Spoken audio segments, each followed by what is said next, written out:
सभी को प्रणाम। और सर्वप्रथम उस सच्चे साहब को, सच्चे मालिक को दंडवत प्रणाम। और प्रणाम करते हुए हम आज का जो ज्ञान की बात हम कर रहे हैं वो बेहद ही गंभीर विषय है। गंभीर इसलिए भी है क्योंकि हमें पते होते हुए भी हम उन चीज़ों पर ध्यान नहीं दे पा रहे हैं।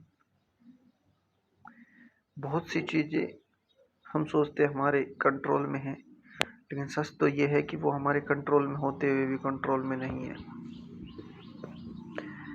हो सकता है आपको मेरी बातें काल्पनिक लगे, और लगनी भी चाहिए यदि आपका अनुभव ना हो तो, और गलत भी लग सकती है। लेकिन जो है वो परमात्मा की वाणी है और उसमें कोई संदेह है या नहीं है ये तो हम नहीं जान सकते, लेकिन जो है बस वो वाणी है। तो वाणी ये है परमात्मा की कि जितना समय हम जीवन में सभी चीज़ों को देते हैं उसका लगभग जितना हो सके हमें मालिक की भक्ति के लिए अवश्य देना पड़ेगा। और ये इस समय की डिमांड है, मांग है।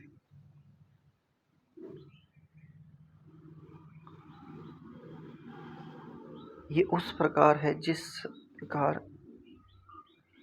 एक निश्चित समय में भूमि भी एक डिमांड करती है। हो सकता है वो जल की करे, हो सकता है वो खाद की करे, हो सकता है वो किसी और चीज़ों की, क्योंकि यदि उस समय वो नहीं मिला तो उसका नष्ट होना लगभग लगभग तय। तो ये जो समय है, ये समय की ही मांग है कि हम सब के अंदर एक जागृति आ रही है। हम सब भौतिकता से ऊब रहे हैं और ऊबने का कारण स्पष्ट दिखाई दे रहा है कि मालिक नहीं चाह रहे कि हम भौतिकता के में इतने समावेशित हो जाएं कि हम उस परमात्मा के अस्तित्व को ही नकार दें। ये बात बिल्कुल सत्य है कि जब तक आपका निजी अनुभव ना हो तो आपको कोई चीज माननी या ना माननी वो आपके ही हाथ में है। लेकिन इतना अटल सत्य है कि भक्ति करना ही समय की एक मात्र मार्ग है, उपाय है और समय की मांग है। हाँ, हो सकता है आप ना करें तो आपको किसी प्रकार का कोई भी कष्ट या दुख ना हो सकता है आपके पास धन हो सकता है आपके पास सब कुछ हो, XYZ, लेकिन समय के अनुसार यदि आप नहीं गए या हम नहीं बदले तो फिर हमारा भी अंत निश्चित है। हम चले उस मार्ग पर, गिरे वो अलग बात है। गिर जाए, थक जाए, रुक जाए, लेकिन चलने का प्रयास करना ही पड़ेगा हमें, क्योंकि ये नियति का नियम हो चुका है।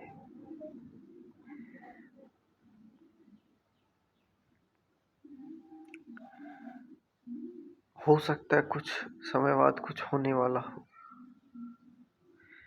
हो सकता है कुछ समय बाद बहुत कुछ होने वाला और हो सकता है कि कुछ भी ना बचने वाला हो। हम उस डर को भूल गए जो वास्तविक सच है। हम उस डर को खो दिए हैं, हम उस चीज को भूल गए जो अटल सत्य है। और वो अटल सत्य ये है कि सबको यहाँ जाना है, जाना है।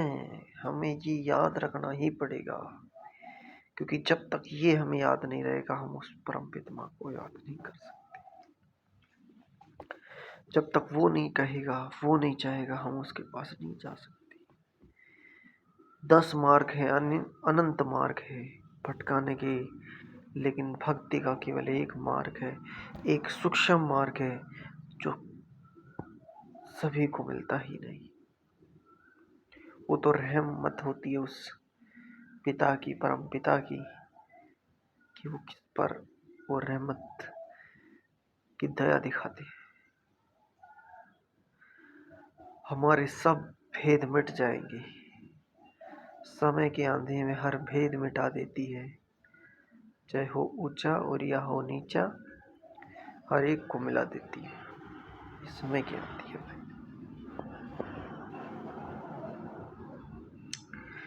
इसमें तो रहना पड़ेगा। अगर इस समय को छोड़ेंगे तो भी प्रतिघात हम पर होगा ही, यानी हम बिल्कुल हट के जाएंगे। समय के साथ चलते हुए भी परमात्मा को याद करता हुआ चलना, भक्ति चलना ही परम धर्म है इस जीवन का।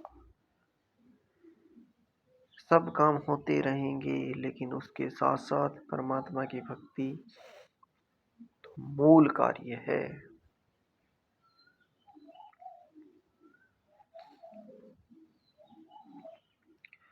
और वो भक्ति ना किसी किताब या धार्मिक किताब को पढ़ने से होगी, ना किसी तंत्र मंत्र से होगी, ना किसी तरह भी होगी, केवल और केवल भाव से होगी। और भाव के आधार पे ही गुरु की कृपा होगी। बिना उस सच्चे गुरु के असंभव है। बिना गुरु के चलना कठिन ही नहीं, असंभव है। बिना गुरु के कोई कार्य ही निष्फल है। बिना गुरु के किया गया कोई भी पुण्य अपुण्य ही है। बिना गुरु के किया गया दान दान ही है। और बिना गुरु के संसार में जो भी कार्य किया जाएगा, उस कार्य का किसी प्रकार का कोई पुण्य प्राप्त नहीं, क्योंकि ये खेल ही इस तरह का रचा है। हम पुण्य कर ही नहीं सकते, हम तो पाप कर सकते हैं, हम तो गलत काम कर सकते हैं। अच्छा काम तो वो कराने वाला है, वो कराएगा, वो कराता है, वो कराएगा, वो ही करा सकता है अच्छे काम हम सबसे। हम नहीं कर सकते, ये हमारे अस्तित्व में है ही नहीं, ये हमारे नियति में है ही नहीं, ये हमारी बाजुओं में ये पल है ही नहीं कि हम कोई सत्कर्म कर सके। जब वो चाहेगा तभी कराएगा। और भक्ति करना आनंद है। सब काम करने धर्म है, लेकिन भक्ति करना परम आनंद है।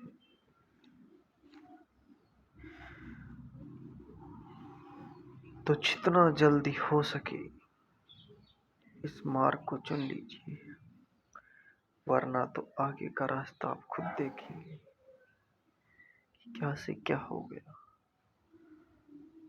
जिस फूल को हमने फूल समझा वो कांटा बन गया, और जिस कांटे को हमने कांटा समझा वो फूल बन गया। रंग से राजा, राजा से रंग क्षण भर में बना देगा। ऐसा करतार है वो, ऐसा दातार है वो। क्या क्या गुण हैं ये तो हम कल्पना भी नहीं कर सकते, लेकिन जो कर सकता है वो हम सोच भी नहीं सकते, क्योंकि वह हमारी बौद्धिक स्थिति में, बौद्धिक क्षमताओं में नहीं आता। ज्ञान और विज्ञान भी यही कहता है, ज्ञान और विज्ञान भी यही कहता है कि मूल हमारा एक है। मूल हमारा एक है जिसको नहीं हम जानते। मूल हमारा एक है जिसको हम नहीं जानते, और उस मूल को जानते तो फिर और किसी को नहीं मानते। उस मूल को यदि हम जानते तो फिर और किसी को नहीं मानते। उस मूल को, सूक्ष्म को पकड़ना पड़ेगा। और वो एक ही उपाय है कि भक्ति करिए। अच्छे करने की कोशिश मत करिए, अच्छे तो अपने आप कराएगा वो। हम अच्छा भी करते हैं वो भी बुरा ही होता है, क्योंकि हम चाह कुछ और रहे हैं और कर कुछ और रहे हैं और हो कुछ और रहा है। भाई, मैं सभी को ये विनती करता हूँ कि उस परमपिता सच्चे मालिक की शरण में लगिए, खोजिए कि कैसे हम उस सच्ची भक्ति को प्राप्त कर सकते हैं और कुछ तो हमें आधार मिले जीवन में, कुछ तो ऐसा साथी मिले जो हर स्थिति में हमारे साथ रहे, जो हर परिस्थिति में हमारे साथ रहे। वरना हर कोई रास्ता छोड़ देता है, हर कोई अपना मुंह मोड़ लेता है, हर कोई रास्ता छोड़ देता है, हर कोई मुंह अपना मोड़ लेता है। एक दिन रहेगा तो अकेला, ये लिखवा के ले मेरे से मेरे भाई, हम सब अकेले ही रहेंगे। उस दिन को याद कर कि जब अकेले हैं तो डगमगाएगी हमारी रास्ते, डगमगाएंगे हमारा हृदय, डगमगाएगी हमारी रूह और डगमगाएंगे हम खुद, क्योंकि कोई साथ नहीं देता। साथ देना नहीं चाहते ऐसा नहीं है, सब साथ देना चाहेंगे भी तो नहीं दे पाएंगे, परिस्थितियां ही ऐसी हैं। उस समय साथ होना भी निस्वार्थ के बराबर ही है, क्योंकि भौतिक क्षमताओं से साथ किया जा सकता है। अभौतिक क्षमताएं जब आ जाती है, अभौतिक चीजें आ जाती है, तो वहाँ भौतिकता साथ छोड़ देती है, चाहे भी तो साथ नहीं दे पाती। तो इसमें दोष सबका है ही नहीं कि वो हमारे साथ नहीं है। सच तो ये है कि यह अवस्था ही ऐसी बनी हुई है जिसमें केवल दिखता है कि साथ है, लेकिन जब समय होता है अंत का, जब समय आता है उस घड़ी का, तो साथ रहता ही नहीं। ये सब बंधन टूटने लगते हैं, सब बिखर जाता है, सब उम्मीद टूट जाती है। और ऐसा डर और खौफ जो आज भी है, आज भी तो हमें डर लगता है, आज भी तो हम अकेले चलने में भयभीत होते हैं। चाहे दिन का उजाला हो, चाहे रात का अंधेरा हो, अकेले में तो डर लगता है। आज भाई बंधु माता पिता अपने पराई सब साथ लगते हैं, लेकिन उस स्थिति की गंभीरता को समझिए। जब अकेले चलने का समय आ गया तो क्या करेंगे? तो कोई ऐसा खोजिए, कोई ऐसा साथ लीजिए जो हर स्थिति में साथ रहे, जिसका साथ कभी छूटे ना। ऐसे को पकड़ लीजिए। जब साथ उसका होगा तो हाथ भी उसी का होगा, और जब हाथ उसका होगा तो परमार्थ भी उसी का होगा, और जब परमार्थ भी उसी का होगा तो निरंतर ध्यान भी उसी का होगा, और जब निरंतर ध्यान भी उसी का होगा तो निरंतर मन में गान भी उसी का होगा, और जब निरंतर मन में गान भी उसी का होगा तो वह धाम भी उसी का होगा। तो उस धाम पे चले जाएंगे, उस ग्रह पे चले जाएंगे, उस घर में चले जाएंगे जहाँ वो ले जाएगा। सब अच्छे हैं, कोई बुरा नहीं है यहाँ पर, स्थितियाँ ही बुरी है भाई। सब अच्छे हैं, बहुत अच्छे हैं सब, लेकिन जो अदृश्य चीजें हैं वो अच्छे को बुरा बनाने में समय नहीं लगाती। वो हमारी मनोस्थिति को बदल देती है, वो हमारी बुद्धि को बदल देती है, वो हमारे सब गुणों को बदल देती है। वो इतनी प्रभावी है हम पे कि हमारा बल नहीं है, बाजू बल नहीं है, हमारा किसी तरह का बल नहीं है कि हम उसको जीत सके। लेकिन परमात्मा तो जीत सकते हैं, इसलिए परमात्मा को ही पकड़ लेते हैं।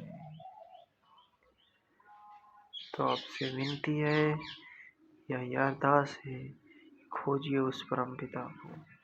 आप सभी कष्टों में है, कोई भी ऐसा है ही नहीं जो सुखी है। किसी को रोग का कष्ट है, किसी को शरीर का कष्ट है, किसी को धन का कष्ट है, किसी को मर्यादा का कष्ट है, किसी को त्याग का कष्ट है, किसी को आत्मसम्मान का कष्ट है, किसी को कठिन परिश्रम का कष्ट है, किसी को धन का भी कष्ट है। तो मेरे भाई, समय बदल रहा है, समय बदल रहा है, समय बदल रहा ही है। जो जागृति अंदर आ रही है, जो भौतिकता की ऊब मच रही है, ऊब एक सपना है जिसका टूटना अनिवार्य है। चाहे वो आज टूटे या चाहे कल, उसका टूटना निश्चित है। और जो चीज़ निश्चित है उसके आँख बंद नहीं कर सकते, उसको हमें देखना ही पड़ेगा। खोजिए उस सूक्ष्म मार्ग को जो भक्ति का है। कोशिश करिए त्यागने की हर गलत चीज। कोशिश तो कर सकते हैं, हो ना हो उस परमात्मा पर छोड़ दें। प्रयत्न तो कर सकते हैं, भक्ति का भी प्रयत्न तो कर सकते हैं। सफल ना हो निष्फल हो ये तो उस पर छोड़ दें। हाथ तो थाम सकते हैं, हाथ पकड़ने की तो कोशिश कर सकते हैं। वो हाथ छुड़ाए या पकड़ ले वो उस पर छोड़ देते हैं। हमारे पास सिर्फ यही है और कुछ नहीं है। हमारी व्यवस्थाएं क्षण में समाप्त कर सकता है, हमारी व्यवस्थाओं को क्षण में निर्माण कर सकता है। इस क्षण की कीमत आप इतना समझ लीजिए कि हम श्वास लेते हैं तो एक श्वास अंदर जाती है और दूसरी श्वास बाहर आती है। यदि वो बाहर आई सांस बाहर ही रह जाए तो अपना अस्तित्व खो देते हैं। तो इतने छोटे से समय में हमारा अस्तित्व छुपा है। खोजिए, सब कुछ यही है या सब कुछ यहाँ नहीं है, इसका तो जवाब दूंगा मैं आगे। जितना मुझे पता चलेगा, जितना मैं समझ पाऊंगा, उतना आपको सबको मैं बता दूंगा। क्योंकि मुझे उसको बताने के लिए कोई किसी तरह का लोभ तो नहीं है, और मैं उसको समा कर करूँगा भी क्या। यदि कोई चीज़ मुझे पता चली उस रब की कृपा से, उस परमात्मा की कृपा से, तो मैं अवश्य आपको बताता चलूँगा। और आपको इतना अवश्य बता देता हूँ कि आप भक्ति करने लग जाइए। केवल यही उपाय है, वरना तो उपाय आप देख ही लेंगे। तो अभी मैं अपनी वाणी को विराम देता हूँ और आगे की वीडियो में मैं आगे का अपना अनुभव और अपनी मालिक की बताई हुई, जो मालिक किसी भी रूप में किसी भी तरह बताता है, कैसे भी बताता है, मैं आपके समक्ष अवश्य रखूँ। धन्यवाद।